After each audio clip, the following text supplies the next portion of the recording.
ضلع خیبر میں Pak Afghan border Torkham border کو دونوں اطراف سے تجارتی مال بردار گاڑیوں کے لیے کھول دیا گیا۔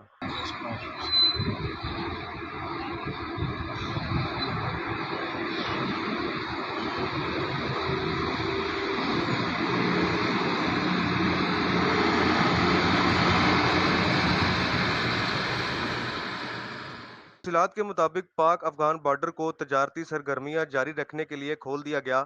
دونوں اطراف سے مال بردار گاڑیاں روانہ ہو گئیں۔ پاکستان تورخم بارڈر کے راستے ٹرانزٹ ٹریڈ کے کنٹینرز اور دیگر گاڑیاں افغانستان روانہ، جبکہ افغانستان سے پاکستان میں فروٹ، سبزی اور دیگر گاڑیاں تورخم بارڈر کے راستے داخل کر دی گئیں۔